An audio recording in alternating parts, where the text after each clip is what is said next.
50, 40, 30, 20. All right, good morning. Ubaid from iniBuilds. Thank you very much for joining us today. Just a general interview for you regarding your company. So if you can tell the community who you are, what you do. So hi guys, my name is Ubaid. I'm the CEO at iniBuilds. I run the organization and we primarily create aircraft and sceneries for Microsoft Flight Simulator. We have a commercial business as well. We create aviation solutions, and we obviously are a big partner for Microsoft to create first-party content for the community. Fantastic. And from where does the idea iniBuilds come from?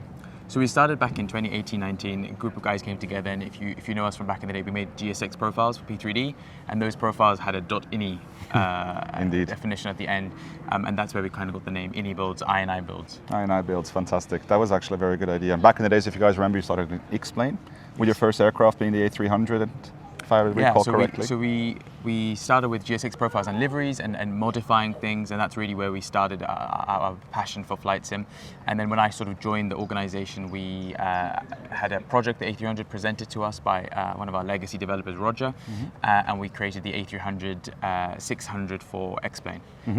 That catapulted us into the Beluga ST and the A310 for X-Plane before we made our transition to Microsoft Flight Simulator. And is your transition now permanent to Microsoft Flight Simulator? Or are you maintaining X-Plane in some way still?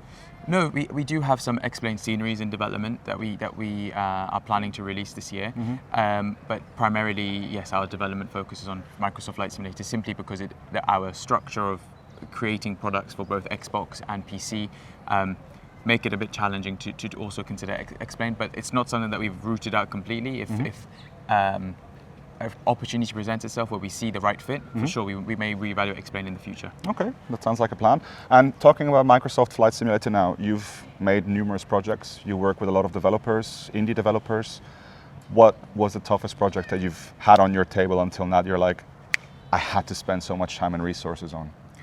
I think every project presents its own challenge, and what we create is essentially an art form, right? You're trying to recreate something in the real world. So every location, scenery, aircraft has its own challenge within the sim.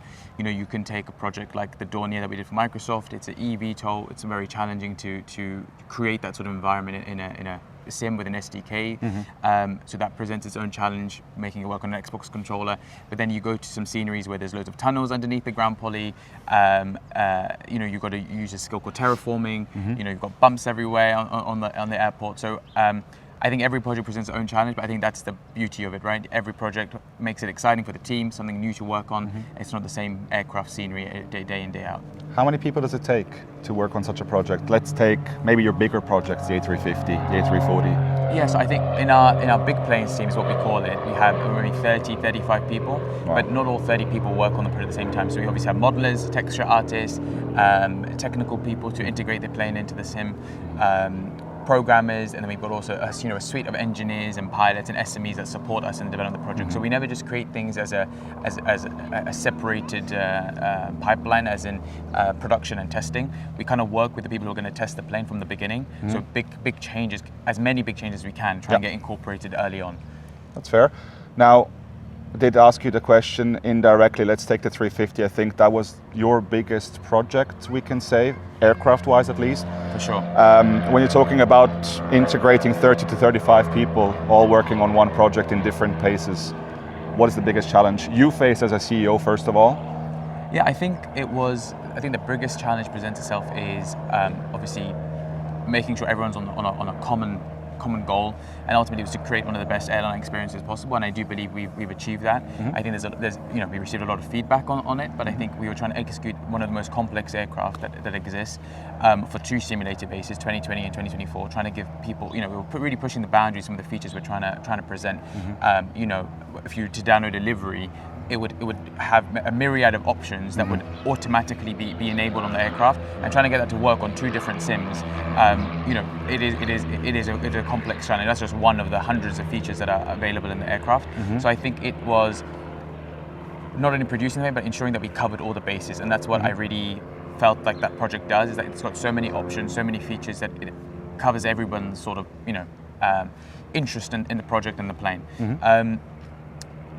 you know, like flight sim is never just a, you know, you create something and you release it and that's it. It's an ongoing service to support, and we've got, you know, 23, 24 updates on the 350 thus far. That will continue as with all of our other projects.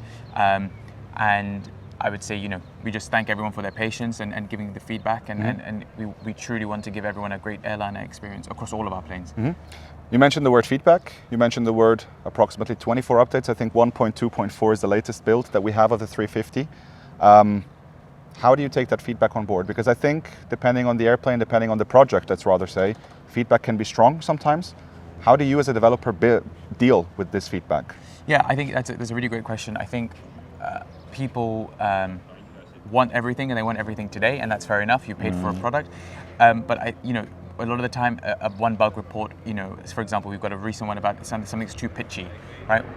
We can't just action it based on that. We need to go do an investigation. We need to go speak to all of our pilots. Some pilots use a thrustmaster warthog. Some people use a wind wing, and you know, hardware plays a huge role. Lateral curve. So when somebody says it doesn't feel quite right, it is a 2, 3, 4 week process to really investigate that, and then to commit a change to doing that will affect the, you know, thousands of people.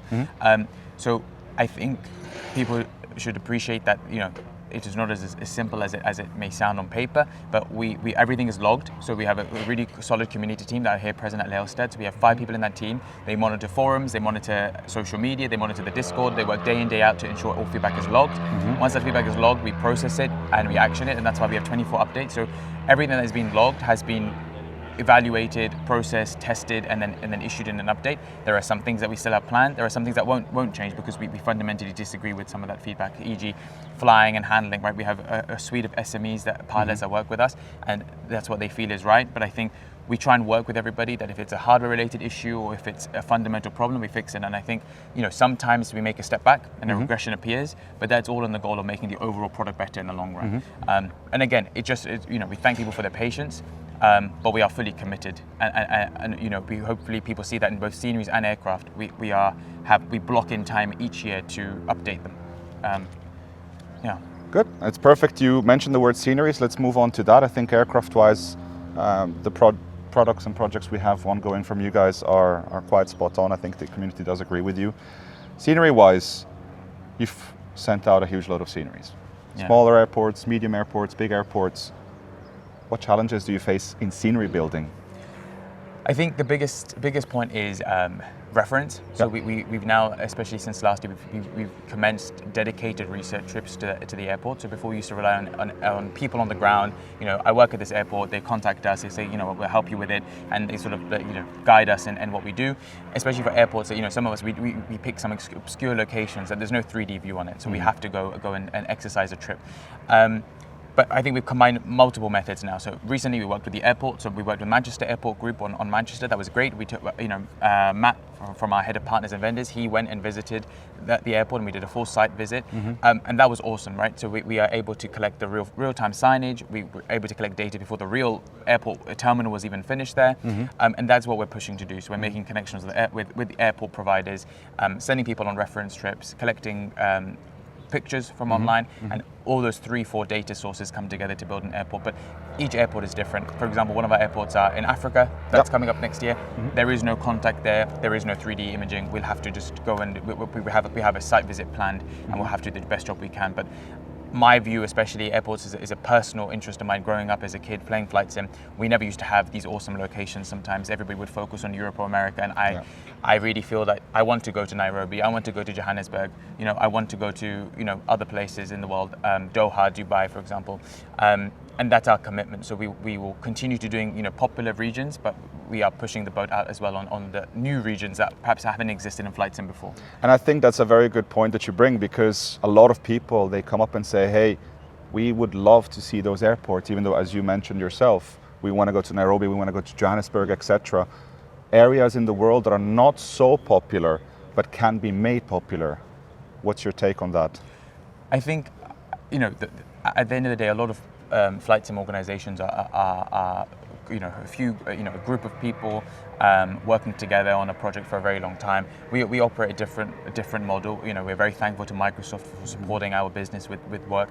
Very thankful to the community for buying our products. We've grown ever since we've started. We've never decreased in growth, and we're just reinvesting that back into the business. So we've got a solid team that are able to work on things for a larger team that are able to work on things in a relatively efficient period of time. We have certain processes and protocols in place, and all of those things together allow us to continue doing that. Okay.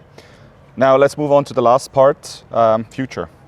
What does the future hold for us from iniBuilds? So in our recent dev update, obviously we've got the TriStar. TriStar is being shown today. People love it. People are engaging with it. And we've obviously announced the 380 dev update. That's been a project that's been quietly burning for a long time since last year. We took people behind the scenes on some of the feedback we received on the A350s, like the modeling isn't quite right and whatnot. And there are some things that we're looking to improve there. But to really take people back, that we went through and how did we create what we created? So people sort of have the satisfaction or security that we are not just doing things for the off an image. There are multiple processes involved to get to where we are. So we went a bit behind the scenes there. We're going to continue doing a few more behind the scenes for the 380, but we're in full swing of development on that. We have a lot of planes that we've in production right now that we're going to announce throughout the year. Different types of planes, not just traditional airliners. Maybe you won't see anything airliners that aren't Airbus. Maybe you'll see another manufacturer. Also good. We'll see how that goes. But no, it's a very exciting year for us. Lots of sceneries from different regions of the world, lots of aircraft, and hopefully people really enjoy what we have to deliver. What do you think? It's a very provoking question. Out of the big projects you've brought out now, what's the biggest one coming this year? Hint, a small hint if we can get something. I was obviously the A380. A380 we're planning to release this year. Don't hold us to it because we want to make it right. But you heard it right. I think it will be. I think it will be this year. Yeah. I think there's a project that we've got going on that we're going to announce at FS Expo. That is really interesting and ticks a lot of boxes for people that they want in the community that they probably wouldn't expect from us. Okay. But it is a team that have worked on this for a very long time, for nearly a year and a half to date, and beyond that, I think people will be surprised by an aircraft announcement at the end of the year that they weren't probably expecting from us. Now that's one very last question.